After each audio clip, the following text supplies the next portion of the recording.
നമ്മൾ നിത്യേന ഉപയോഗിക്കുന്ന ഓരോ നോട്ടുകളും എവിടെ നിന്നാണ് അച്ചടിച്ചത് എന്ന് നമുക്ക് മനസ്സിലാക്കാൻ സാധിക്കും.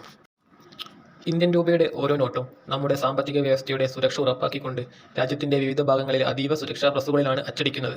ഈ നോട്ടുകൾ എവിടെ വെച്ചാണ് നിർമ്മിക്കപ്പെട്ടത് എന്ന് സാധാരണക്കാർക്ക് മനസ്സിലാക്കാൻ ചില രഹസ്യ ചിഹ്നങ്ങളോ അല്ലെങ്കിൽ ഇൻസെറ്റ് അക്ഷരങ്ങളോ RBI നൽകിയിട്ടുണ്ട്. ഇന്ത്യൻ രൂപയുടെ നോട്ടുകൾ അച്ചടിക്കുന്നത് റിസർവ് ബാങ്കിന്റെ പ്രധാന 4 പ്രസ്സുകളിലാണ്. മഹാരാഷ്ട്രയിലെ നാസിക്, മധ്യപ്രദേശിലെ ദേവാസ്, കർണാടകയിലെ മൈസൂർ, പശ്ചിമ ബംഗാളിലെ സാൽബോണി എന്നിവയാണ് ആ 4 പ്രസ്സുകൾ. ഒരു കറൻസി നോട്ട് ഏതു പ്രസ്സിലാണ് അടിച്ചതെന്ന് തിരിച്ചറിയാനുള്ള ഏറ്റവും ലളിതമായ മാർഗം അതിൽ പതിപ്പിച്ച ഇൻസെറ്റ് ലെറ്റർ പരിശോധിക്കുക എന്നതാണ്. നോട്ടിന്റെ മുൻവശത്ത് സാധാരണയായി സീരിയൽ നമ്പറുകൾക്ക് മധ്യത്തിലോ താഴെയോ ആയി നമ്പർ പാനലിന്റെ ഭാഗമായി ഒരു ചെറിയ ഇംഗ്ലീഷ് അക്ഷരം. ഈ അക്ഷരമാണ് ഇൻസെറ്റ് ലെറ്റർ. ഈ അക്ഷരം ഓരോ പ്രസ്സിനെയും സൂചിപ്പിക്കുന്നു. നാസിക്കിൽ അച്ചടിക്കുന്ന നോട്ടുകൾക്ക് ഇൻസെറ്റ് ലെറ്റർ ഉണ്ടാവില്ല. ദേവാസിൽ അച്ചടിക്കുന്ന നോട്ടുകൾക്ക് B, C, D, E, F, G, H തുടങ്ങിയ അക്ഷരങ്ങളായിരിക്കും ഇൻസെറ്റ് കോഡായി ഉണ്ടാവുക. മൈസൂരിൽ അച്ചടിക്കുന്ന നോട്ടുകൾക്ക് A ആയിരിക്കും. സാൽബോണിൽ അച്ചടിക്കുന്ന നോട്ടുകൾക്ക് R, S, T, U, V, W തുടങ്ങിയ അക്ഷരങ്ങളായിരിക്കും ഉണ്ടാവുക.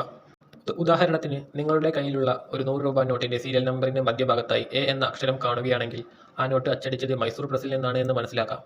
ഇനി അങ്ങനെ ഒരു അക്ഷരമില്ലെങ്കിൽ അത് നാസിക് പ്രസ്സിൽ നിന്നുള്ള നോട്ടാകാനാണ് സാധ്യത. ഇന്ത്യൻ കറൻസി നോട്ടുകൾ അച്ചടിക്കുന്നതിലെ സുരക്ഷാപരമായ ഒരു പ്രധാന ഘടകമാണ് ഈ ഇൻസെറ്റ് ലെറ്റർ. ഇത് നോട്ടിന്റെ ഉത്ഭവസ്ഥാനം ഉറപ്പാക്കുന്നതിനും വിതരണ ശൃംഖലയെ കൃത്യമായി നിരീക്ഷിക്കുന്നതിനും കള്ളനോട്ടുകൾ തടയുന്നതിനും റിസർവ് ബാങ്കിനെ സഹായിക്കുന്നു. അടുത്ത തവണ നിങ്ങൾ ഒരു നോട്ട് കൈകാര്യം ചെയ്യുമ്പോൾ അതിന്റെ പിറവി എവിടെ നിന്നാണ് എന്ന് ഈ ലളിതമായ മാർഗത്തിലൂടെ നിങ്ങൾ കണ്ടെത്താനാകും.